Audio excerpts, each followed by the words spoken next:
Hello and welcome to Dice Jesters. My name is Julie. And my name is Dave. And we are a merry whimsical board game podcast where we dive deep into games with curious minds and a jester's grin. We feature 10 by 10 challenges where each season we commit to playing 10 games at least 10 times, and sometimes maybe more. And today we'll be discussing Antiquity. Yes. I know, you were really excited about that one. That's why I dunted it onto it. I have a query for the court that I came with myself. What can be about Lupin? Maybe not. No, it seems you have something lock and loaded. I do. Have you ever heard of a Grail game before?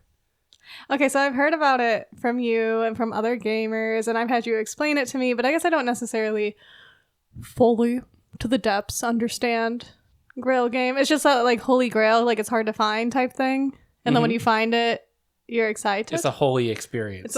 Yeah. Okay. It's like a lost relic. No. So a Grail game, you're onto it, is a game that you really want to play, but it's hard to find. It almost becomes like a quest, like that's why it's for the Holy Last Grail. Crusade, you're trying to find it out in the world. You search high, you search low. Do you? Yeah, and sometimes where it's least expected, it comes up. Like Bruges was a Grail game of mine. Antiquity has been a Grail game of mine for a really long time. It's been very hard to find. I happened to come across a copy of it at one point in the last maybe year or so. So I picked it up. We haven't played it yet. Right. But now is that time. And I feel like for you to fully appreciate this Grail game experience and why I chose it, I just have to talk about... I don't even know where to begin this journey. Honestly, there's so much to unpack. So let's rewind back to 2015. Oh, geez. We going way back. We're going way back. That's like, what is that, 11 years? It's been 11 years. Maybe it was 2014. It was so soon. 12. So I got in the board gaming hobby in 2013. Maybe it was like a year later, 2 years later. I remember I was still pretty new. I go to a board game meetup with a friend of mine. He played intimidating games to me. Okay. Where I was still kind of, I don't know, like playing more of the entry-level games. And anyway, he invited me to a game night, and he said, hey, a friend of mine has a copy of this really hard-to-get game that he's been wanting me to play, so you want to come and try it with me? And I'm up for most experiences in life. So I'm like, yeah, cool, let's try it out. So it was The Great Zimbabwe, which isn't the game that we're playing right now. Yeah, I was like, whoa, what a roller coaster. And I'm like, what? I've never heard of this game before. There's no, I picked up the box and there's no back on the cover. It's just white. And I'm like, it looks kind of like, if you go to like a used bookstore or something and you're in the back corner of like that forbidden area, you have to ask an employee to let you back there. What? And you grab something from the cabinet. It kind of has that look of like, what bookstores have you somebody had to search for this. This didn't look like a mass market type of game that I was used to. So then they got explaining to me. They're like, oh, this is a Splotter game. And I'm like, what is a Splotter game? I don't understand what that is. And they were kind of explaining it to me. It didn't really make sense. I was like, okay, cool. Yeah, let's just play this game. And it was brutal. I lost like in a few turns. I knew the game was over, and it took a couple more. Yeah, like these people were doing good. I wasn't doing anything. And I barely knew what was going on. So then for some reason, there's something about that game that stuck with me, though, because I was like, there are some really clever ideas that I kept thinking about. And then Splotter kind of came back into my consciousness at some point because they came out with Food Chain Magnate. And I'm like, okay, Splotter, I remember that name. They made The Great Zimbabwe. And so I started to kind of like look them up and watch interviews from them and stuff. And I was thinking, their design style and their whole publishing philosophy is really interesting to me. And it's interesting because I have long been fascinated by whether it's people who make movies or people who write books, who take genuine passion in what they do. And they're not trying to appeal to a broad audience. They choose their demographic and they just go after that. And they know what they do well. They don't try to pretend to be anything that they're not, but it's truly a passion project. And when I think of passion project in the board game industry, there's no publisher who comes to mind more than Splotter Spellen. So they're made up of a design duo in the Netherlands, Joris Wiersinga and Jeroen Doumen. I might be pronouncing those names wrong, but they have been making games together since the 90s.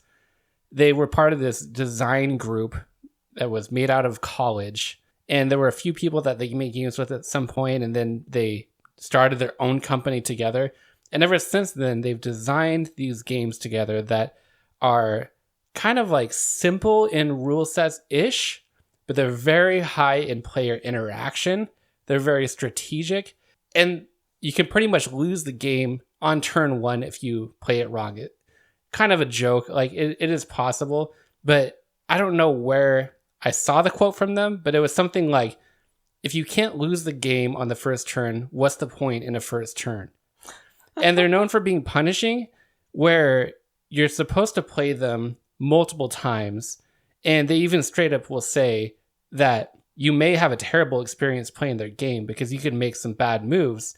And essentially, there's no way of winning the game because you've completely destroyed your economy or whatever it is. But you can also, if you're not paying attention, you get destroyed by somebody else. Like it's like economic warfare in certain ways. And you look at the games and you're like, this doesn't look intimidating. This is no knock against them. Like, they'll even admit it, that their goal is not to make beautiful games like you think Kickstarter these days, with these massively produced games with miniatures and deluxe components. Like, this isn't that. This is a design project where they wanted to make a good game. They were more concerned about the gameplay experience than what it actually looks like on the table. So when you look at their games, they kind of have almost a prototypey look to them. Like Roads and Boats, for example, looks like it was drawn with colored pencils. And you're like, if you're showing this to somebody for the first time, it's a tough sell, because you're like, trust me, this is a really cool game. And like, everything about it just show, like, it seems this was a passion project. So that's a long-winded way to say, I have wanted to play their games so bad. I just haven't had anybody to really play them with, or people that I would really want to play them with, because it takes a certain kind of person. Somebody who's willing to suffer defeat and be okay just like, okay, let's play it again. Like, I'm going to learn from my mistakes. I'm going to adapt, achieve, and overcome, as you would say. What? It's adapt, overcome, achieve. I always get it wrong. You always get it wrong. Adapt, just let me stick with the AOA, adapt. David. This game is the definition of adapt, overcome, achieve. Yes. You know what? You need your like squirrel say. You should be like, gather the nuts, bury the nuts, survive winter. So, Antiquity is one of their well-known games. I've always wanted to play. And thematically, it kind of reminds me of Agricola in some ways, because you're suffering the same kinds of hardships and trying to build stuff and harvest wood and get food and all this stuff. But it's like Agricola times 1,000, like, in terms of what I understand of how hard it is to actually do it. But that's why I chose this game. It seems like it will be beneficial to play it multiple times in a row. I'm excited to explore the strategy and just experience Antiquity, because I've wanted to play it for so long. And we're here to share the journey together now. Listening to you made it seem like this is a daunting game, David. Daunting? That's what it sounds like. I just described a whole journey that we're going to go on. Yeah, it sounds like a daunting journey. Like it's like the Lord of the Rings, and we're going to go through Mordor, the Valley of Despair. Yeah. That's what it sounds like. What's going through your mind right now, other than maybe it's feeling daunting? Do you feel comfortable? Oh, yeah, I feel comfortable. I feel more comfortable than if I was going to like jump out of a plane with a parachute. Okay. I don't know. I always feel like somebody's going to pack that weird and that's not going to right properly. And I just wouldn't jump out of a plane. But anywho, I don't know. I feel like this is something that you've been talking about for a long time. And as you stated, is your Grail game. So I feel that I am enthusiastic to play a game with you that you have not been able to play. And it is a game that you have had on the shelf and you have talked about numerous of times. You're like, look at it on the shelf. That's Antiquity. You even like had it so it faced out so you could see the front side. Yes. And you're like, look, that's Antiquity. And then when you were punching the pieces last weekend, you're like, oh, look at all these pieces. It took me 2 hours to punch this game. It took you a long time. And you were like, I'm not even joking. It was like 2 hours, wasn't it? Yeah, it was like that. Yeah, I was editing something, but yeah. But then you were like, can you go and get the boxes? And I said, yes, let me go get the boxes. And then you were like, just kidding. There's too many components for these boxes. And I was like, oh my gosh, now we have all these containers. on the table, and you're like, well, you have all your stuff, all your like things on the board game shelf, and I'm like, it was just a path of paths. Well, I thought, like in Agricola or games that have a lot of those resources, we get those little dollar store containers, and they work perfectly because you can store the stuff in them, put it right in the box, take it out when you're ready to play. But this game had too much stuff. I got all of the little containers full of resources and shits and things. And then I go to put it all back in the box, and I was like halfway through putting them in and thinking, there's no way this is all going to fit in the box. But they're all in the, I think that when we play the game, we'll be able to just put those on the table and just fill it with the stuff. And when we're ready to say goodbye, we'll put it back in bags and put it back in the box. It'll be fine. You're like, when we're ready to say goodbye, I feel like you're like, no, we can't say goodbye. We have to leave it here. For the rest of time. I know. So how about you? I know you're like, oh, for the rest of time, have this on the table. But before you even get to that, you haven't told me what's in the box. These fields no longer yield grain the way they used to, complains the farmer. And people these days don't like to eat plain bread anymore. Why don't we start farming olives like our neighbors? The cart driver nods. We could, but there is no more land. Ever since those city folks started worshipping San Giorgio, I have to travel further and further to new building sites. I'm on my way now to that new inn. I'll change horses there. Then I'll take this load. He gestures toward the pile of wood in the cart with his head, to the sea beyond. Gonna start some fisheries there. This is a weird conversation, isn't it? The seas in the south have all been polluted, and the city folks need their fish. You know how it is. As the cart starts moving again, the farmer nods his head in reply, then takes his sickle to harvest the last bushels of grain, growing between the stumps of what used to be a lush forest 3 turns ago. Is turns like, are those, thinking that is the scope of life, Okay, I'll continue. Oh, it just describes the game now. Antiquity is a strategy game for 2 to 4 players. It is set in an environment loosely modeled on Italy in the Middle Ages. Players choose their own victory condition. They can focus on population growth, trade, conquest, or city building by choosing a patron saint. Each strategy requires a completely different style of play. Alternatively, you can choose to adore Santa Maria, the most powerful saint of all, but you'll be expected to build a civilization twice as impressive as any other player. While your economy is constantly improving, with more and more advanced cities bringing new options each turn, the land around your cities is slowly being depleted, forcing you to travel further and further to gather your raw materials, until finally, there's no more land left to farm. Let's hope one of you has won the game before that time. It's like making fun of us already. Antiquity takes 2 to 3 hours to play. You'll need to play the game a couple times to learn. The game can be very unforgiving, so we recommend using the introductory rules when playing for the first time. Have fun. Wow, did you like my... It was like, that's the oddest conversation I've ever heard between the farmer and the other guy. It's like, who talks like that? I guess it's the Middle Ages, but... I've always wanted to talk like in Old English with like Romeo and Juliet, like, art thou Romeo? Where art Romeo? And I want a sickle. That's I've always wanted a sickle. Oh, thank you.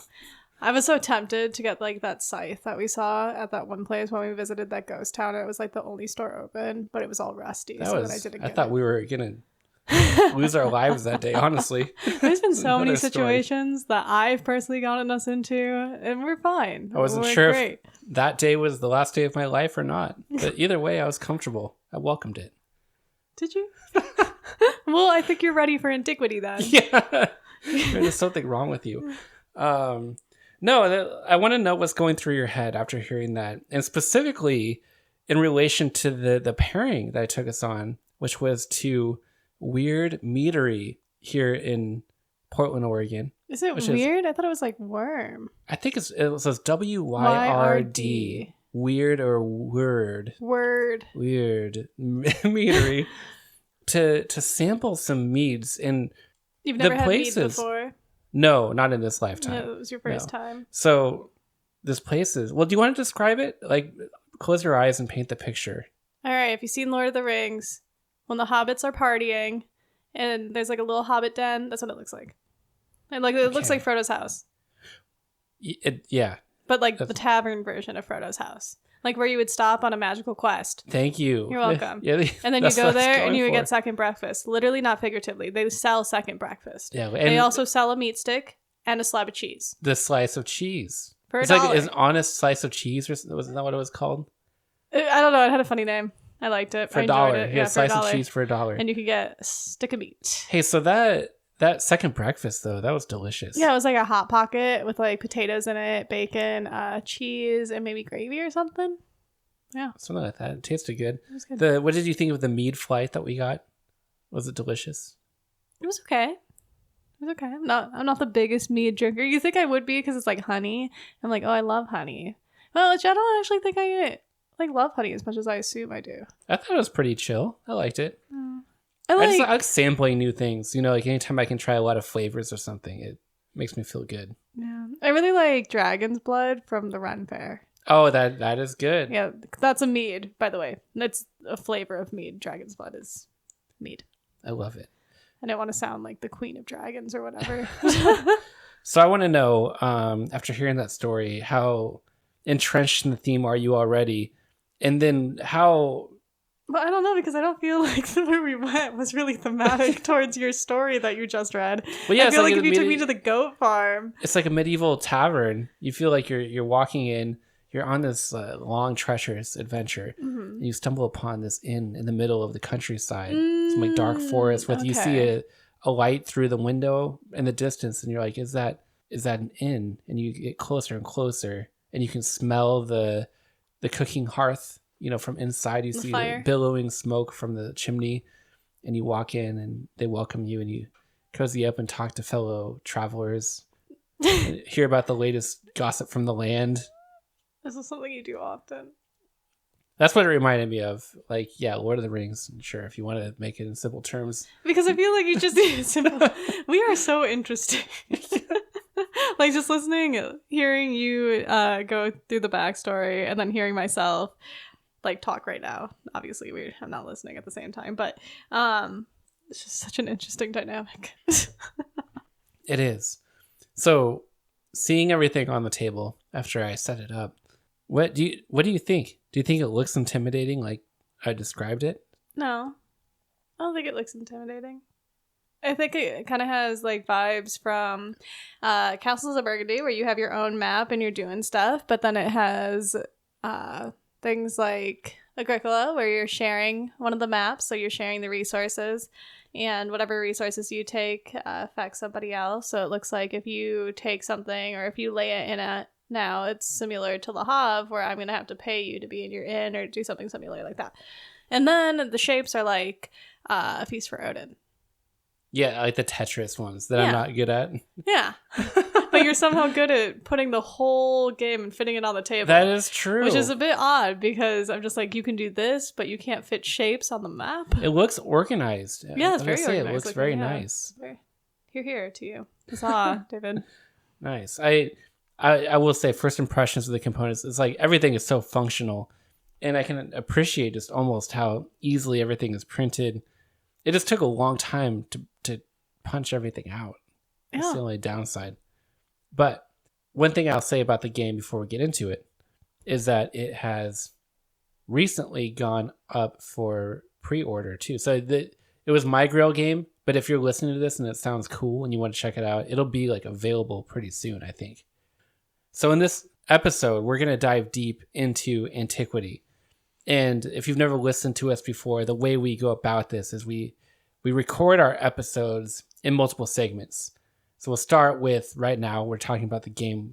Before we've played it, it was just set up on the table. We're going to go play it one time, learn it together, come back, talk about our experience learning it, and then we'll go back and play it at least 9 more times to see what the experience is like over that span of time, how our perception evolves and so forth. So right now we're going to go learn it. It'll be a few seconds to you. It'll be a while a few for us. seconds. Maybe 2 to 3 hours, it says. We can't go learn it just yet. We have to go back to the inn? No, you never told me how to start. Like, who the starter player is. Oh, yeah. the most important thing. So it says in the rule book that you take the player cubes of your colors, you shuffle them up, and you randomly drop one, and that will determine who the starting player is. And that's the player order. What happens if you don't have a big enough hand to shuffle it in your hand? I mean, they're a little cute. Like, what are you, like a little child? Or No. Like, if you have the 2 cubes, because I saw the size of those cubes. If you had the 2 cubes in my hand and I went like this, there's no way they would be shuffling. There's no way. I'd have to use 2 hands like this. Do you have a proposed alternative? No, not at this time. Well, how about I'll be the one to... No, but then if I drop out mine in favor, you'll question my technique. I'll question your hand shaking skills. Maybe there's some other, like, you have those like dice potion things. Maybe we could roll that to see. Oh yeah, I have my yes, no, maybe one that I kept. You have any like medieval feeling ones? I can make a medieval feeling one. Why? What is medieval to you? You want me to make it look like a beer tavern thing? I could do that. Yeah. You want that? So before we play this for the first time, you have to go make with your like resin pour right now. That takes like 5 days to make. What are you talking? I meant it for the long game, you know. I'm not. I'm in for it. Okay, so let's go play Antiquity. The moment I've been waiting for my whole life. It feels like we're gonna come back and talk about it. People are gonna be wondering about this thing. They're gonna be like, we haven't seen that dice thing.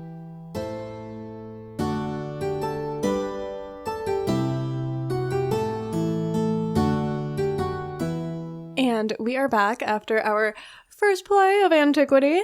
And I know you're going to ask, you're going to be like, how did I do in the pairing? And I'm going to say, I'm going to be honest. Good. And you're going to be like, honestly amazed. And I'm going to say, no, I'm sorry. But it wasn't working. I feel like the meadery would have matched like Bruges, Quacks of Quedlinburg, Beer and Bread. I don't know, any of those more Renaissance games. I haven't played Titletum, but I'm assuming it would have matched that. Probably. Based off Probably the cover. Anything but this, honestly. It matches Dominion. It matches Dominion real well. The meadery place. You're just naming games off of our shelf. Like, no. I am naming the ones with Renaissance themes. Okay, Lord of the Rings. Yeah, Lord of the Rings Duel. There you go. You're like another... Trajan, Castles of Burgundy. No, it wouldn't. No, it wouldn't. It wouldn't have matched those games. I feel like for Antiquity, we would have had to go to Lisbon and go to like that old library that they have. You know what I'm saying? That'd be kind of fun. Yeah, you would have had to fly me. Well, first you would have had to get me a passport. Yeah, I need to renew that. Get you on a plane, fly to Lisbon, check out the library. Maybe we'll bring Antiquity with us. That'd be kind of nice. Oh my gosh. That makes our luggage. We would have to have a check-in. Oh, would it make our luggage exceed the weight limit of carry-on due to all that cardboard? Well, there was some winemaking in the game, but not mead. Winemaking. Yeah, you can produce wine as a luxury good. Huh. Where could you produce wine?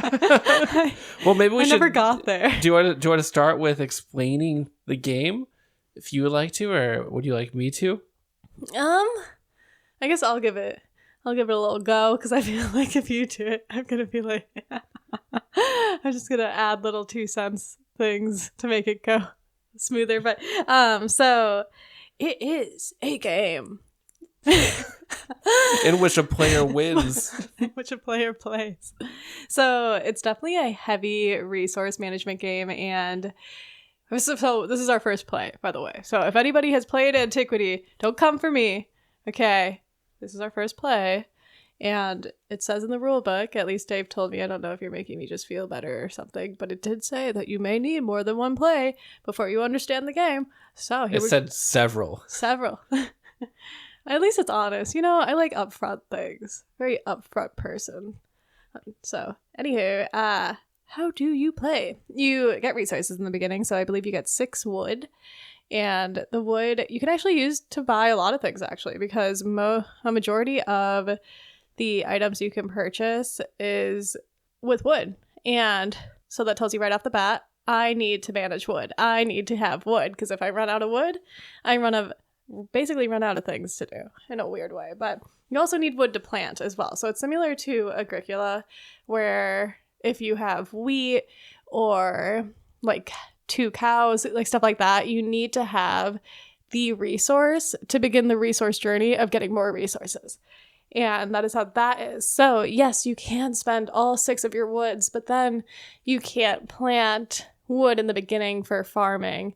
Or sorry, for the fields. You couldn't take all the trees down and then create fields to later farm upon. And then pollute because you farmed selfishly. Anywho, so with that, you need to also get the wheel thingy. What is that one called? I forgot what it's called. It's not the storage. The wheel thing, where you have to have your person so you can take an action, so you can like plant and stuff. Well, while Dave's thinking that, you start with 4 workers to place, and so you're basically building your own worker placement in front of you. So whatever you want to do on the shared board, you make in the mat in front of you. So if you want to have a storage for your goods, you're gonna purchase a storage. If you want to explore on the map, you're going to purchase the explorer. If you want to farm on the map and or fish, just kind of do anything to get more goods in some type of way, you need to purchase the wheel thing that I can't think of the name of at this time. And so after you're done... Oh, the cart? Yes, the cart. I was thinking in my head that it visually symbolized a wheel, but it's an L-shaped piece that goes on your board. It's it's an L-shape, but it has a wheel. I don't want to say luggage cart. It's a cart. It's like cart something. Oh, isn't it just cart? No, there's 2 words in there. Cart storage, cart wagon, wagon cart. Well, either way, it has like the wooden wheel on it. I'm sure during the next cartwheel. But yeah, so the playing board in front of you makes it really easy and straightforward for you. It explains everything there. So before you purchase something, you know what you're getting yourself into and what it can do. After you have satisfied your purchases, you place your workers on the action that you want to do.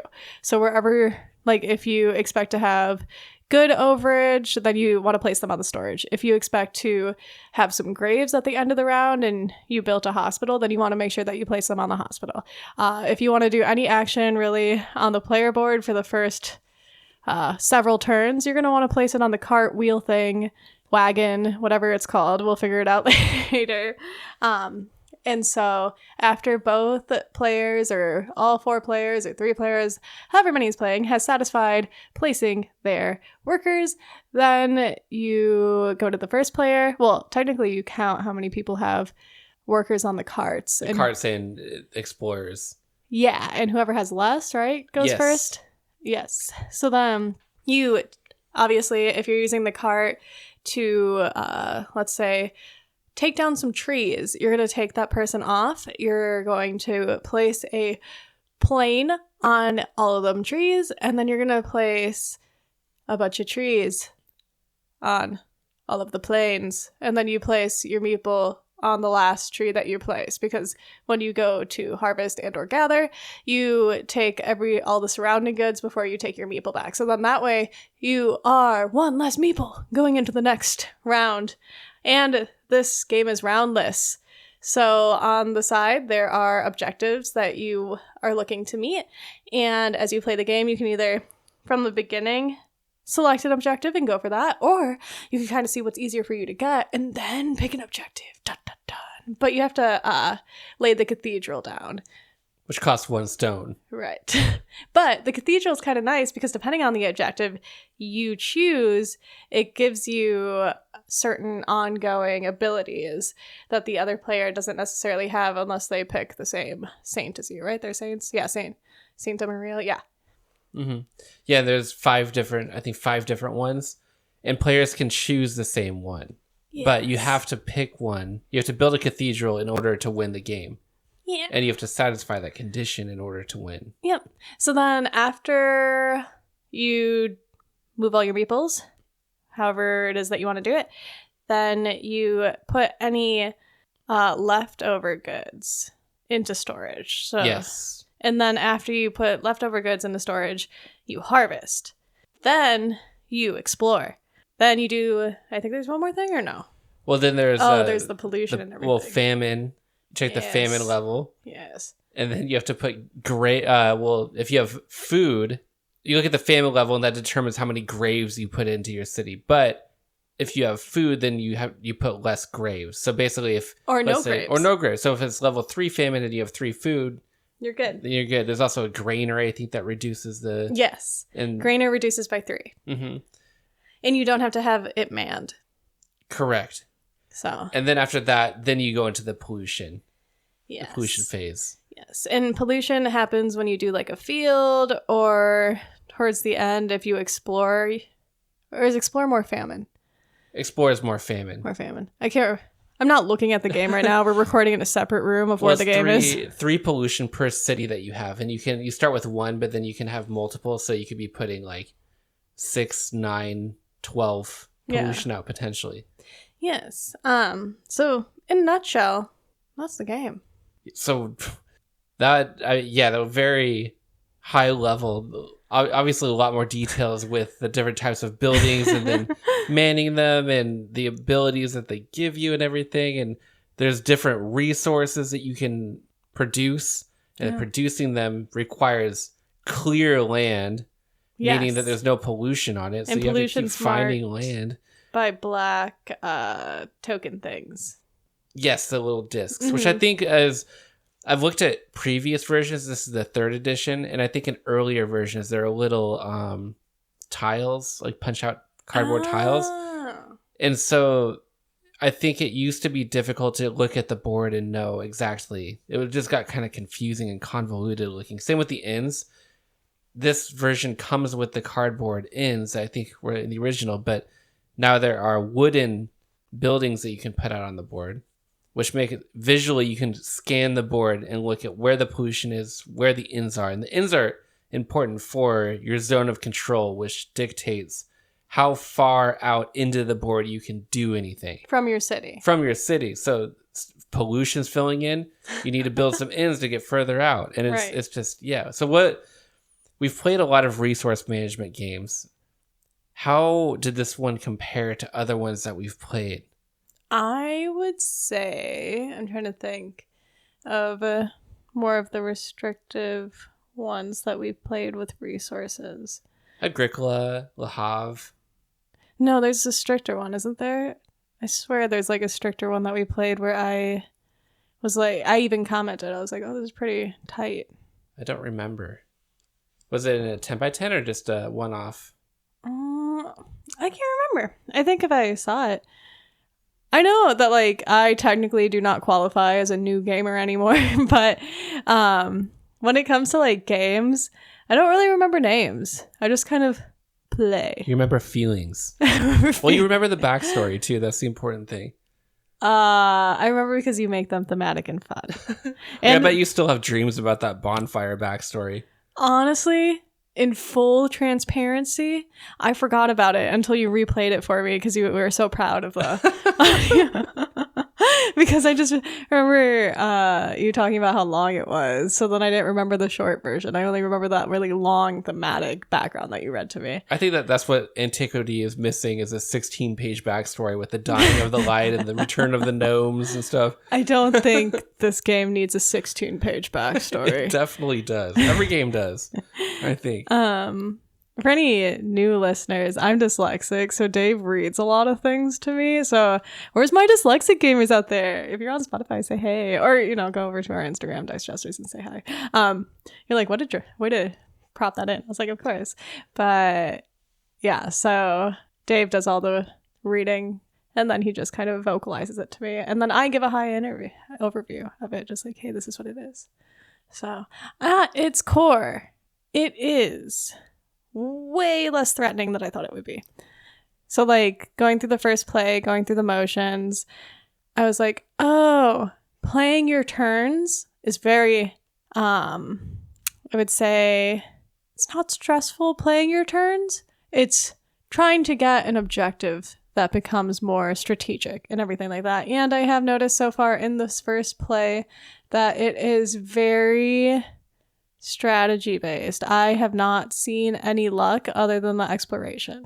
Right, and you don't have to go for those. That's an optional thing. So yeah, so that's interesting because I think every game Oh, well, no, Agricola did have luck in it. The cards, like your farm cards and stuff like that. So there was that aspect of luck. So I do think out of all the games that I remember at this time, this one has the least amount of luck. Oh, for sure. I would say so. Because, yeah, even Agricola has those cards. The like farm cards or the worker cards. Yeah, but I guess then you don't... I mean, you get those at the beginning of the game, so... Well, you get them throughout the game too, don't you? I don't... Oh, no, it's the beginning. Of the game.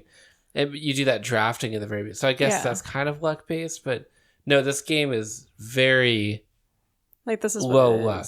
Like, you can try to map... I guess the only luck in the game is what your opponents are going to do. But is that luck, though? Because then that makes it like chess. It's basically a chess game with different pieces. Okay, I guess when I say luck, I mean variability. But then the board tiles are also... There's a bunch of different board tiles. Mm-hmm. And so every game, the makeup of the map is going to be a lot different. So maybe... And you have to choose a starting spot on the board that's in front of you. Right. So maybe that is the luck part of it. But is it? No, if you get to choose? I was looking at them and they all look very well balanced. Mm-hmm. I appreciate you like looking for that luck base. I kind of like to look at the game from all kinds of angles and think about how the designer may have thought, hey, how do I do this? Like, how do I balance this? How do I not balance this? What will this look like with or without luck? Exactly. I wanted to talk about the experience of learning the game, teaching the game, and some thoughts that I had around the resource management part. Learning the game was kind of challenging. I mean, more like the rules are not that complex, and the rule book itself is only like 10 pages. For a game this heavy, that's not that many rules, but it's kind of like understanding there's some little nuanced rules around things like placing the fisherman, and then where you place pollution, and then how you harvest goods, and some like little situational type of things that come up. But I did find a really good FAQ guide on BGG, and so I spent a lot of time researching the game. So I read through the rulebook several times. I watched some YouTube playthroughs. I read the FAQ docs. So by the time we played it, I knew the game pretty much inside and out. I don't think you need to know the game on that level to play for your first time. And certainly if somebody's teaching it to you, it's not going to feel like a huge rules overhead to get started on your first turn. There's not that much that you need to know, because everything... one thing that you mentioned that I noticed as well, after I spent all the time reading the rules, I realized I actually haven't read through the player aid that's in front of you. Mm-hmm. And it does a really remarkable job at laying everything out that basically you need to know to play the game. Yeah. Now, there'll be little things that you might have to consult that come up as the game progresses. But in terms of barrier to entry, I would say is surprisingly low. Right. And I thought that was really cool. So did that feel like, when I explained the game to you and taught it, did it feel intimidating, or what was that experience like? I think the only reason I felt intimidated by it was because it's like a Splotter game, and lots of people are like, oh, like blah, blah, blah, whatever. They all have their views, right? We all have our views. And so it made it an intimidating space, but then since it was a game that you've been wanting to play forever, as a good board game partner, I wanted to do that and play it with you, because I want you to be able to play the games that you've always wanted to play, of course. Oh, thank you. Yeah, of course. And so I put my intimidation aside and played it with you and learned it, and I was like, oh, this isn't as bad as some individuals had made it seem to be. And it's actually, if you're looking just at it, like if you're taking out the designer and the name and this and that, and you're just walking up on it and seeing it, it's pretty, like, it takes you through the steps. Mm-hmm. And so I feel like it's approachable at that point. I would definitely say so. And that's a really interesting idea that you were just discussing, that I think there's a lot that goes into the expectations that we create around games. I think when we're describing games to people, or the way people talk about them, can almost create a barrier of entry itself. And I think Splotter games I've really been intrigued by for a very long time. But one thing that you hear about them is, they're these very heavy, intense games where you can make a mistake and it completely ruins your experience and you can be eliminated from the game. And it has high levels of player interaction and you can really get in each other's faces and do some damage. And I think, while those things are technically true, I think a lot of it depends on who you're playing with as well. Mm-hmm. Because if I was playing this game with somebody for the first time and I saw them making a mistake, I would kind of guide them and give them some pointers, maybe, like, especially with the wood. The rule book even says, make sure that you always have a way to get wood, because you will basically eliminate yourself from the game if you don't. So on your first couple turns, do A, B, and C to make sure that you get that going. And I appreciate that. And I would teach that way to somebody to create a more positive experience. And the thing about the design style that I noticed is it kind of gives you this blank slate. Easy rules, but there's different ways that I think you can approach the game, and that leads into the different win conditions that you can go after, because they're all different styles of games, I noticed. And so it gives you the opportunity to play in different ways.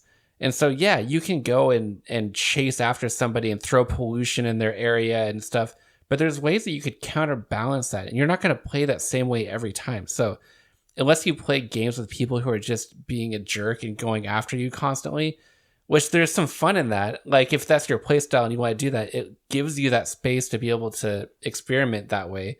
But if you just kind of want to maybe try to get all the different kinds of goods or get all the meeple out, you can kind of do that and maybe play a different style. It kind of reminds me of Reiner Knizia games are kind of like that, like Through the Desert. Mm-hmm. So that's a game. Think of how easy the rules are, but you can go and throw your candles out and intentionally just go after and block people off and try to make them angry. Yeah, Dave. Or you could just try to get some palm trees over here and stuff. Yeah, Dave. But it gives you that decision, and I think that's really cool. Oh, no, because we have different play styles for that game, and I try to just get palm trees and have a good old time, and you're over there just creeping in on my area. So, but all that to say, I think any game, and Splotter game, so we've played two. We've played Antiquity and Bus. I've also played The Great Zimbabwe, which I mentioned, and we'll play at some point, but I believe from what I've seen, these games are not as intense as people say that they are, or make them out to be. I think, to me, at least having played this once,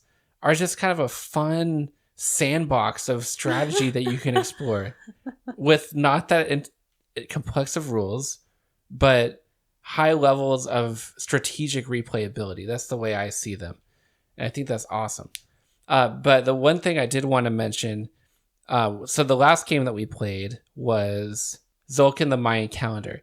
And one thing I mentioned when we were playing that game is, when it comes to resource management, I've found that I'm not a huge fan of games that have what I call arbitrary resource management, meaning you have a bunch of different resources that you can gather, but none of them really mean anything. Like, you can go after gold, or you can go after wood or stone, but I don't really know the value of those, because there might be tiles that come out that require 2 gold and 1 stone and 2 wood. And if I just happen to have those right combination of goods, I can get it. Otherwise, I don't know strategically which resource to go after, and it doesn't make sense. This game is really interesting because baseline, you need wood to build anything. And then it looks like an intimidating number of resources. But the only thing you really need specific resources to pay for are wood and then stone to get some of those better buildings. So then there's food. There's 3 different types of food, I think. 2 or 3 different types of food. And then a couple luxury goods. I think there's 2 or 3 of those as well. Oh, you're back to Antiquity. Yes, okay, I'm sorry. I was like, Tzolk'in the Mayan Calendar did not have those things. Back to Antiquity. So there's building resources with wood and stone, and then there's food. There's a few different types. There's food. And so then there's luxury sheep, goods. Olive.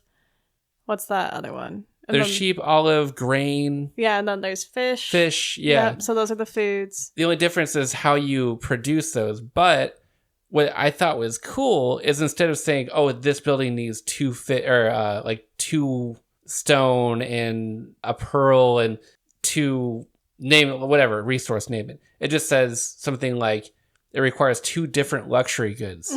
So you might be gathering or producing one type of luxury good. Now you need to find a way to produce a second one so that you can get some of those like way better buildings. Or you could have the market and trade 2 for a different one. Or you could, And so the game gives you different ways to do that. So I just thought that was cool. That is, I get kind of irritated in my head when I'm trying to chase after these really specific combos of resources to do something, and then the tile I need gets swiped away. I'm like, oh man. But this I know that too. It's more of like, how do you diversify to have all of the right things that you need? Right. And so that I thought was really cool. And then the other part of the resource management that I thought was awesome was the investment. So the fact that when you go to build a woodcutter or a fisherman, you have to basically invest a meeple to put out on the board. That's a worker that you can't use during the city phase anymore. And then it does a couple of things. You place the good tiles on that one and all the surrounding ones that match that terrain type. And then for the farming types, you actually pollute the land. So you can only produce on that land once. And for wood, you convert it to field. And then if you go and produce on it again, it goes from field to pollution. So it kind of cascades downward in terms of usability. But each round, you're going to take 1 good back from each meeple out of the board with goods produced. And then when you take the last one, then you bring the meeple back. So you kind of balance, like, you want to go for a good spot where you can produce a lot of goods from that one action. But that's more rounds that you have to leave your meeple out on the board. And I thought that was a really cool concept. It actually kind of reminded me of Agricola, with each round harvesting and pulling, during those harvest rounds, pulling the vegetable and grain back from the board. Mm-hmm.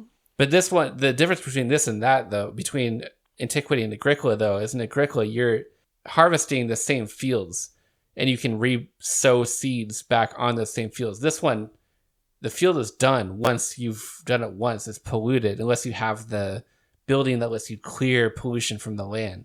So it's like restrictive, but you have to keep going out and finding new sources of places to produce. So it forces you outward. And then the game, you start kind of in your own corners, but you'll inevitably creep closer and closer and closer and closer to each other until you're really competing for that land in the middle. And I think that that's a really cool game arc.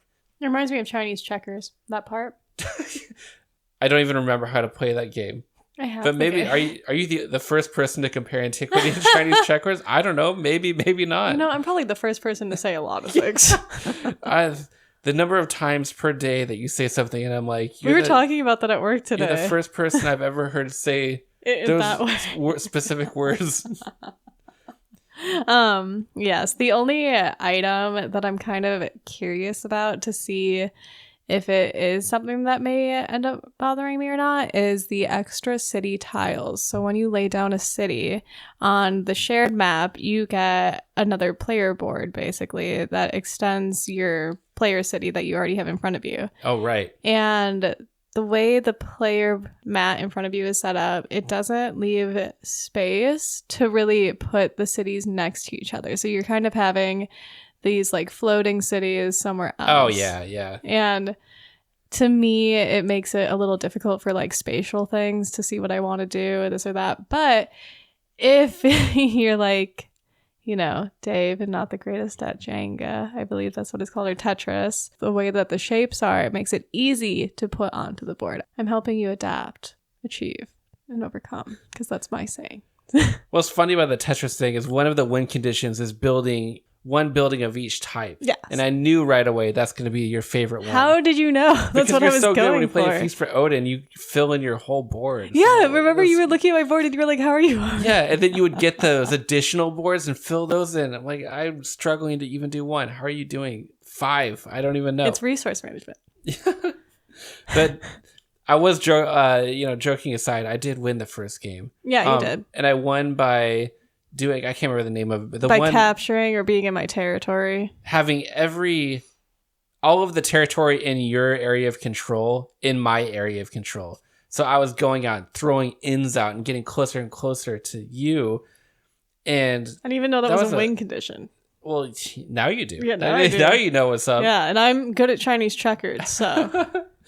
It's funny you said that the game felt easy, I thought that initially the game felt difficult. Like I don't know how I'm gonna do any of this stuff because I'm just struggling to get wood and have food.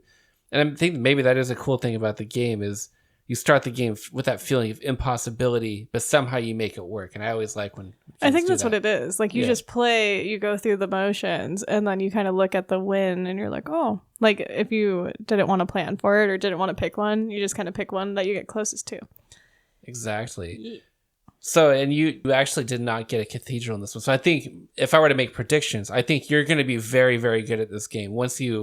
Now you've learned the rules, I think you're going to be good at identifying a strategy early in the game. And also learning my playstyle and knowing the things that you can do to intentionally make it challenging for me to win with the stuff that you notice I like to use. Well, now that I saw that the territory is probably what you're going to go for, because the other one requires lots of patience. So I can easily expand my territory in a way that makes it difficult to capture. Exactly. So that tells me I need to pick a different winning condition. That is a concept I really thought was probably the most unique in this game, was the fact that you start the game with no win condition. And at some point in the game, you can choose it either early. And by the way, each win condition comes with a bonus that you're going to get. So it's like, do you build that early in the game and let your opponent know exactly what you're going for and get that bonus for the whole game? Or do you wait till the very end and maybe throw your opponent off and then throw that down and then boom, a couple turns away and you win the game? Right. I thought that was fascinating. So I'm excited to go back and play this game. What do you say we go back and play it like at least 9 more times? Yeah, we can. Oh, I think it's good to mention too that our first round took like 2.5 hours. Yeah. it was a while. That's cool. It was a bit, but that's okay. So yeah, we'll go play the 9 additional plays of Antiquity.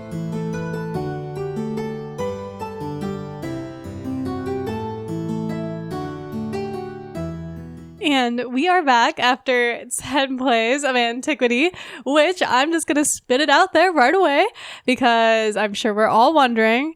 But I won 3 and Dave won 7. Yes, I did. How do you feel about that? I feel okay. You feel okay? I feel okay. I don't know. You seemed a little sad. What? No, I don't feel sad. I didn't feel sad the whole time, honestly. I was like, I don't know how to explain it in a nice way. Can I ask an honest question? What? Do you feel like you lost this game or couldn't quite grasp it because I didn't quite nail the pairing? Oh my god. What do you think? No, David. No. If I'd taken you somewhere more thematically appropriate, you had been in the right mindset, would you have been of a similar belief? Oh my gosh. I think regardless of what journey we had gone on or what time of day or whatever it is that we were doing. The moon cycle? Yeah, the moon cycle. No matter what, I think that the results would stay similar. Yes. Okay. Well, I'm dying to know. Yes. Your opinion. I honestly, if I can just give a couple of thoughts. Okay. Before I hand it over to you, hand over the microphone. It's over the microphone. We have 2 mics. This one, like, I'll be honest, it has been a journey. It's also been a while. I don't think it's been it hasn't been a super long time. It's been a few weeks maybe. It feels like eternity. Well, to keep it on a positive note, I was going to say I don't really remember what our initial thoughts were. So I know if you're listening, you just heard them a few moments ago. To us, it was a long time ago. It was like a month or 2 ago. I'm going to try to not have any overlap here. But I can kind of remember our initial impressions were, wow, that was a long learning round. We hope that it's going to get quicker. We think it'll get quicker with time. Which it did. We got it down to 1:15, I think was our quickest game. Okay, but do you think that the games where it was short was because one of us made a catastrophic, a dire mistake from which we couldn't escape? Yes. So the game has a easy form to lose right away. You can lose on your first turn because you can accidentally get rid of all of your wood and then kaploop, you lost. And then of course you could fill your first city map and then your city map gets drowned out by graves, that making it basically specific. Useless. No. I was just saying. So then it makes it the other part easier for the other player as they can surround your city and or just hotels that you may have and so forth, winning the game. which is exactly how we lost to one another. I filled my city once too fast, and I lost to you, and then you filled your city too fast, and we both got that win condition of surrounding the other. Yes, I lost because I filled my city, and I had too much of the wrong thing, which was wine. Which was grapes. Grapes. I couldn't do anything with the wine because it's a luxury good. Mm-hmm. And you need kind of building materials to really propel yourself in the game. So I was stuck with goods that were too nice for my own good. Yeah, too luxurious. Couldn't do much. You could have bought a bunch of fountains, like I said, to get the famine down, and then that way you wouldn't have taken on graves. Could have, should have, would have. And then you wouldn't have to take on pollution either. So it would have kept you from having to grab the alchemy. You're like, for somebody who understands the game, you sure lost a lot. And I'm like, well, I lost a lot because my attention span is of an ant.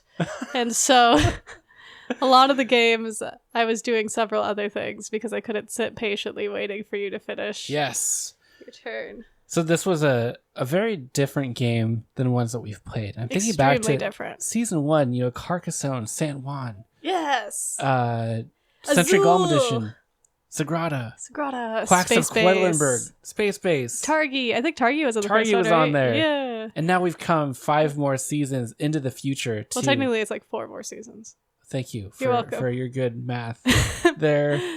To Antiquity, which I will say, I've always looked at Antiquity like this. I mentioned that was a grail game of mine. Yes. Like this marvel of board game design. And I just wanted to start by kind of giving a nod to the level of appreciation I have. Okay. For nod off, yeah. For the design of this game. And I can see how it's been influential to many other games. We were talking about, I think, Uwe Rosenberg. I can't remember where I read it or where I heard it, but yes, inspiration for Agricola, I think At the Gates of Loyang. And when you look at the farming in Uwe Rosenberg games, I can see how it was derived from this idea of putting something out on the board and then you harvest each round and pull it back. And so it's kind of like an investment in time, I guess. So there's a lot conceptually I really appreciate about this game. Mm-hmm. I'll start there with resource management. And this game is really interesting because you have these different goods. You have to basically balance food with building material and luxury goods. And you have to diversify too because you need stuff, but you don't want all of the same thing. They all serve the same purpose, but a lot of building material or a lot of construction costs will be like 2 different food. Well, that's why you got the 3 different Physology. The philosophy. Thank you. University building. Yeah. Which lets you ignore that. So there's almost like this balancing act, but the cool thing about the game is no matter what the restriction is, there's some kind of way to break that rule with buildings that you can choose to pay for and invest in and put onto your board. Yes. But then in order to use them, you need workers that you have to pay for to man the buildings. And then when you actually put them out onto the board to do a field action to get the goods, you're now removing that from your supply and putting it on the board, and it will be unavailable for that many number of turns. So you have to think, do I want to put it out to harvest for like a small region? And it's, the cost of that action is more because you have to pay a wood or a seed of that resource type. Or do I want a place that's larger and I'll get more of a return, but that will be locked up for like 5 rounds. And you didn't realize that until like our 8th play where you were like, oh, you can't do that. And I'm like, I can't do what? And you're like, you can't just put that on because you have to have a good. And I was like, I do have the good. I'm using this as storage so I don't waste storage on my city. It's true. So I really appreciate that balancing act. And then I also really, really like the concept of the end game condition. You start the game not knowing what you're going for. Or you and can at some know. point you can know. Publicly at least. Oh, yes. You don't know what the other player is going for. You start the game with no win condition. Right. You just are doing stuff. And then at some point in the game, you have to decide, I'm going to build a cathedral and then decide which track I want to go down. Whether it's getting a bunch of different resources or getting all of my workers or completely surrounding my opponent's area of control. Or what am I missing? There's another, get all of the buildings out into my city. Yes. Those are all very different games, and the benefits of using them are different too. So I thought that was a cool concept, and the Did fact that you you can say all of the workers, right? Yeah. all of the workers, yes. And the cool thing is, though, at some point in the game, you can deconstruct your cathedral. You can raise it. You raise the roof, and then you can reconstruct it and do something different. So you can use the benefit of something, not intending to actually do that victory, and then change it up, and then use whatever benefit you had from before. Like you accumulated a bunch of goods. Now you can change your method and then do something different, throw your opponent off. And so I thought that was just a really interesting concept. I also really liked the progression of the game, because you start in your own little corner, in your own neck of the woods, and you'll slowly encroach further and further and further out onto the game board to the point where you're running into each other and your regions are overlapping, and you're really fighting for those territories to be able to get resources, and it feels tighter as the game progresses to the very end, where you're like, I got to find a way to get to new land because I am strapped for resources. I have no way of producing wood. I need to build an inn so that I can hop over here and then throw down another woodcutter so I can get more of a wood supply so that I can do the stuff that I need. But then you just built over there, and you built a new city, and now you're controlling that area, and it starts feeling relatively like easygoing, and then boom, it ramps up and gets so intense. So those were some things that I really appreciate about it. What did you like about the game Antiquity? How do you say like as if I'm just gonna like tear it to pieces?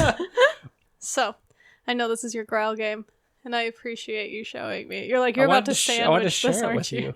Share the adventure. Yes, I'm happy we could share this adventure because you have been wanting to play this game Years. for years. Decades. You've even been looking for it for years. Since the day I was born. Okay, it wasn't out that long.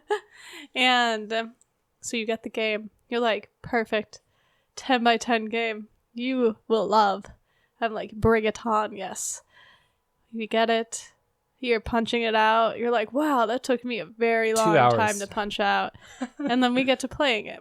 And my first impression, I remember saying this, was that I feel like it's a easy game to learn. And I still stand behind that. I still think that it is an easy game to learn because it's a worker placement game. So just make sure you keep wood if you want to build. And you need wood to get stone and or gold and or fish. And then any kind of food you have, you just have to get. And it's a worker placement. But you're building what you want your workers to place on. So that's why I feel like, for the most part, it is a game that people can understand. Now, will people enjoy the game? This is where my criticism comes from. So, it has all of the makings of a game that for most people who may be listening since season 1, may assume that I would love. But for this game here, yes, all right, it does have all the makings for a game that I would really enjoy. The only downside that I have, the only criticism I have, is that it does go for a very long time. Now, I understand that the creators are like, oh, that's fine. Maybe the game's not for you, which it may not be for everybody. But I do feel that this game, if you chopped everything in half, chopped all the win conditions in half, you would then in turn make it less of a game. It wouldn't be 2 hours. And then at that time, I would find it more enjoyable. And the reason for that is because of the tedious upkeep with every single round. That is the sole reason. It's the tedious upkeep that adds time, that adds frustration, because I am not a patient player. So if you go into a field and you want your sheep to graze upon the field, well, guess what? Your sheep are going to pollute that field. So before you can lay your sheep down, you have to pollute the field, which are these slippery coin thingies. And then, so you put these slippery coin thingies all over the field. Then you have to balance slippery tile things with sheep faces on them, on these pollution things. And then, on top of balancing that, you have to take your worker that was from your car on your city map, and then balance that worker on the now extremely slippery part. And yes, your worker will fall, and you will get frustrated. So, well, and the wood too. The wood, you balance the wood. You chop down the trees. you put down a new tile, then you pollute it, then you put on a farm thing, then you put on your worker, and well, never mind if there's stuff around it that you accidentally bump into, and then you bump someone's meeple down, and let me just say, like that factor could be done so much easier. I know. Well, a couple of items to note. One, the slippery tiles you mentioned, that was actually a BGG upgrade that I got for the game.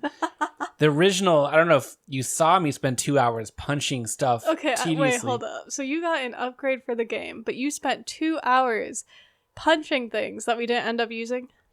Yes, because the things that we ended up not using were also mixed in on the board with things that we were going to use. Was I just going to keep piles of...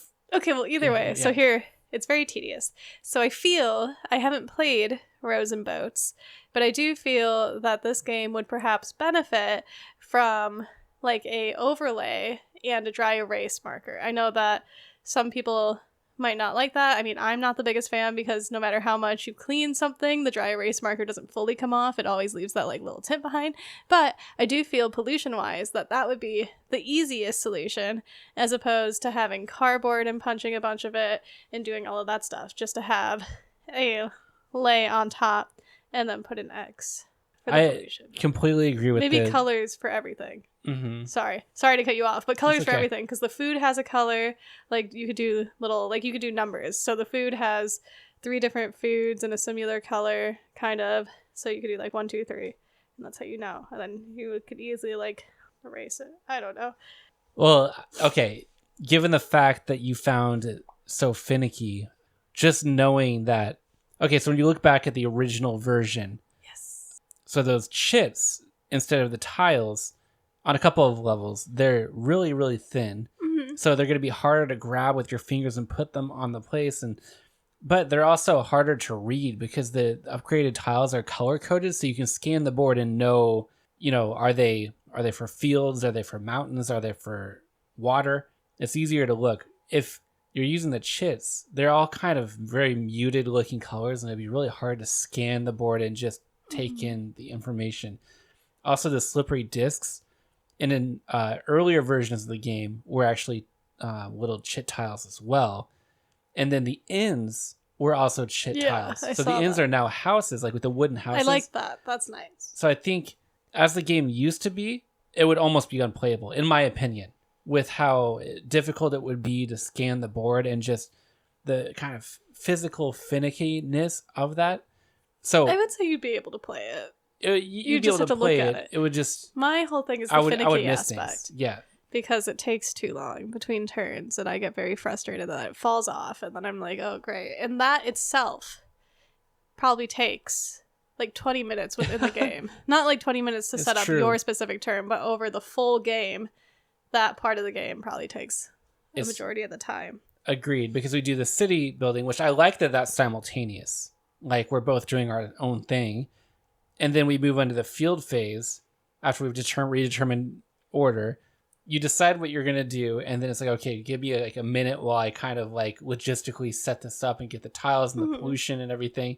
And it just kind of drags it down, I would say. You're right. What would be kind of nice too is if it was like set up. So if all of them kind of had something already, so you set it all up in the beginning of the game, and then you go out and you pick, and then it's still the same rules, like, oh, those tiles that are touching that belongs to your piece, but you still have to be like 2 spaces from the city, but it's already pre-set up. And it's like, oh, well, what happens if you don't pick that? Well, you can still pollute that area, and then hence getting rid of the good that's on that tile. So everything would work the same, but it has like a pre-set up thing. Interesting. Yes. Yeah, I think what you said about if we could cut in half the win conditions for each. So that's it would be like right. 10 cities, 10 workers, because I think there's a total of 20 workers, right? Right. It'd be like a majority of taking the other person's land, and then what's the final one? Well, there's the different goods and the buildings. And then getting 2 of every good as opposed to 3 of every good. Each of those, and I never, neither of us did Santa Maria, where she had to get 2 conditions. That seems insane.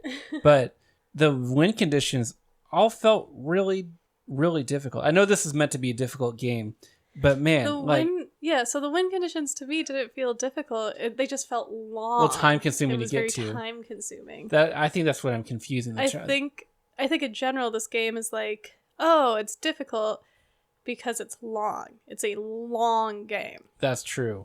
I don't think it's difficult. I think it's long. So then I get distracted because I'm like, oh, I need my brain to be stimulated because it's 2 hours of doing the same thing. It's 2 hours of setting up the map and then taking back your work, like harvesting, like exploring, etc., etc. It's 2 hour plus of doing the same steps every single turn. True. And that's what I'm not getting stimulation. A couple of those games were like 2 hours, 20 minutes. It wasn't that after our first game, the playtime went down. There were a couple of rounds that did, but for the most part, it kind of stayed about the same. Yeah. In fact, it almost became longer the more we learned it, because then you're like sitting and really analyzing things, because you can really analyzing think things through like what resources you need, where to place things. Like, I mean, there's a lot going on. Well, after I learned about the harbor, I was unstoppable. But I didn't decide to learn about it until the end, until game like 7. That was probably the more confusing one to understand, but also to teach. But after learning that, the game became really, really easy. Mm-hmm. It was like, oh, wow. I think, playing this game, I really appreciate many of the concepts in the game. I think they're really smart. And it's almost like if there were like a class, like a university class or something on board game design, this would be a cool game to learn as like a homework exercise. You know what I mean? Yeah. Like, so I appreciate you showing me the game, and I enjoy the aspects of the game itself, and like I enjoy where Agricola came from, like how that had formed. I enjoy the whole resource management. I enjoy everything about this game. Like, this game is a Julie game. If we could cut it, maybe some house rules of some sorts, it would be more enjoyable per my taste. Specifically saying, I think it's a great educational piece. I think you and I can find design aspects from this in a game that we potentially design. We can find all those things with this game. We can even use pieces of this game to prototype test our own game. That's true. So, like, I appreciate this game a lot. I'm just specifying that it's long. Yes. And I like long games. I like Le Havre. That tends to take longer. The only downside I feel with this is I don't feel those dopamine hits that new games give today. And that is just like a pandemic, if you will, with anything. So like TV, the flashes are much quicker than they used to be when you and I were children. That's true. So kids tend to be more addicted to television. Video games, they need to be flashy. They need to be this. So that's why they're getting away from analog games. Yeah. Board games. Board games are morphing into being more flashy or more like colorful, more, like more inclusive to everybody, right? Mm-hmm. And quick moving. Yeah, quick moving. So this game, in a way, it makes sense that it's a Grail game because it's like kind of one of those games that you go and you have that nostalgia to. It's like that Monopoly for some people where you're like, this is a really long game, but there's so many aspects I appreciate about this game and I enjoy about this game. And that's what Antiquity is and can be for Sub. That's the only reason. It's only how my brain specifically works. Like, I love this. I love the depth. I love everything. I just wish they had a certain house rule where they're like, hey, if you don't want to play this long, here's a shorter version. They are like, oh no, you play it however you want, like you play it or don't play it, which is completely fair. And someday, we may be that way. We're like, this is what we made. If you like it, you like it. And if you don't, you don't. That's okay. We all have different taste. I agree. And some games these days do that, where you have the original game and then they'll come out with an expansion or something where it like jump starts, you know, 10 turns in.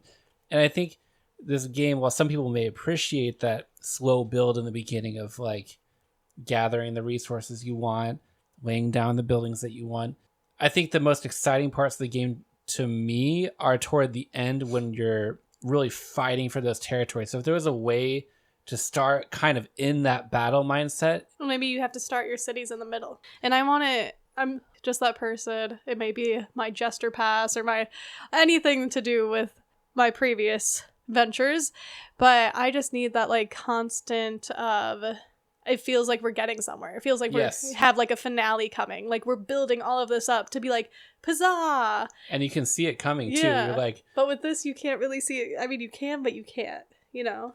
It is true. And I've heard of this and they warn you about it left and right. And if you make wrong moves, you just know that you can't win.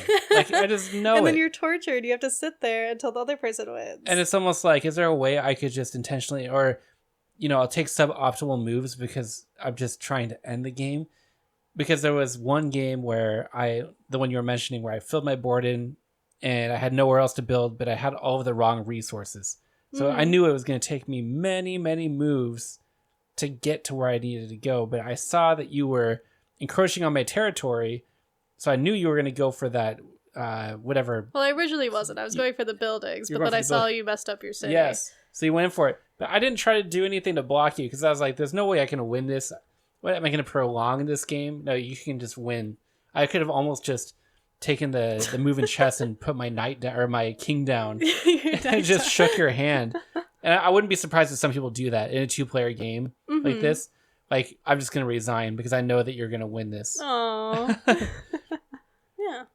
Yeah. So my final thought is I'm good at 10.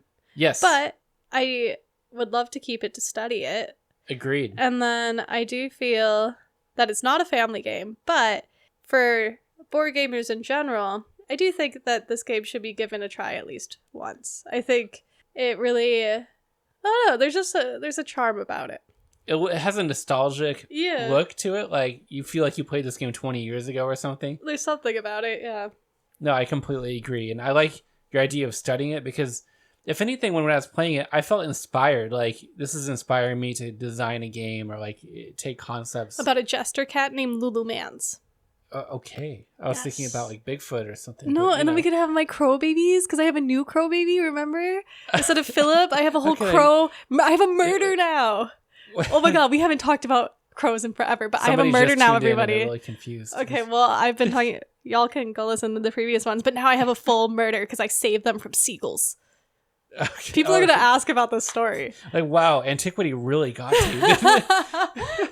She invented this whole world in her head. No, you know I didn't invent it. You were there. Do you want to share the tale to end us on this? No. We'll just save it for another day?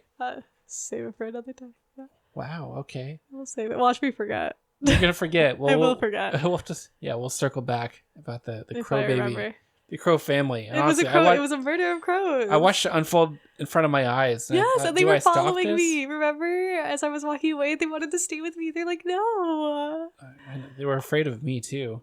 I am now officially the crow mommy. So take that, Philip. They're like, who's Philip? I'm like a crow. Don't worry about it. Wow. Okay. Well, that was a journey in Antiquity. So why don't we go on to the next thing? On to the next venture? I don't really know what that is, but we'll figure it out. Yeah, that sounds good. But I just wanted to thank you for taking the journey with me, being willing to give this a try, and put in all the hours. Yes. Honestly, we came home from work, and it was like... And I was like, I'm going to play on my phone. Yeah, do this. I got you. It would take like an evening to play the game, and we definitely couldn't play it twice in one night. Too long. No. But thank you. Yes. No. Thank you for sharing your Grail game with me. I appreciate it. Anytime. I got you. For anybody who's listened this far, just know I'm not mad, okay? I'm just very, what's it called? I'm very passionate about time. I have weird time that I've never talked about on this podcast. But yeah, so when it comes to time, I'm very interesting. Yeah, like when somebody's all like, oh, when I'm like, oh, what time is it? And then someone's like, oh, 3:30. I'm like, is it 3:30? Because last time I looked at it, it was 3:30. And then they're like, 3:33. Do you really need to know the 3? I'm like, yes, I do. It's a whole issue. Anywho, so thank you so much, especially if you listen this far. Huzzah. Huzzah. You know, you're one of the cool kids because you're the one that listens this far. I kind of like feel like more people are starting to listen this deep into it because they're like, you know what? She does say some weird things at the very end of it. That's where it gets unhinged. That's when we get to know more of Dicejesters. They're like, speaking of Lupin being a juggler, I'm like, I have dressed him up with a collar. Oh my god, so we took Lupin for a walk, right? His first walk. And I promise this will be somewhat short. But anyway, so we took him for his first walk of the year of 2026. And I have had a vest for him since he was like 1. And I had a medium size, and I put the medium size on that he is fit every single year. And now he's like 5 or 6. How old is he now? I think he's 6. 20, 21, 26, so it's 5. He's 5 now. And I put it on, and that little man looked so buff because the vest was so tight. And I was like, oh, little man. But he was like, I really want to go for a walk. And I was like, okay, well, then you have to stay in the backpack. The vest definitely shrunk since last year. Yes, but he was so happy to go outside. He was really vibing. He appreciated it. Yeah, he loves going outside. And then there was a group of people that like adored him. Oh my God, they were like, look at the cat. I was just like, oh, Lulu man. So yeah, he needs a new vest. And then the place that we live asked us how much he weighs, which was a weird question. And I told a little white lie because I feel bad because people make fun of his weight and it makes me feel bad. But he's just a ragamuffin. That's why he's on the bigger side. But I said he was 16 pounds, even though he's 20 pounds. And they were like, wow, 16? What a fat cat. And I was like, ah. And I was like, don't tell Lufin that they called him fat. Made me so sad. But yeah, so thanks for, they're like, I was hoping you would tell the crow story. I'm like, for another time. So anywho, thanks for listening to Dice Jesters. Be sure to join us for our next game. Our next game is going to be, a shorter game, less intense, I'm sure. Maybe, I don't know. We'll find out. We'll see how we feel. I feel like it needs to be shorter. I can't do another 2-hour game, but we'll do an hour 45. How about that? Thanks. You really listened to my request. Just kidding. But be sure to join us on Instagram under Dice Jesters, or you can go to YouTube if you want to watch our old videos there. We might come up with new videos soon. It all just kind of depends. Do what you wish. Thank you so much for joining, and be sure to play games with the ones you love.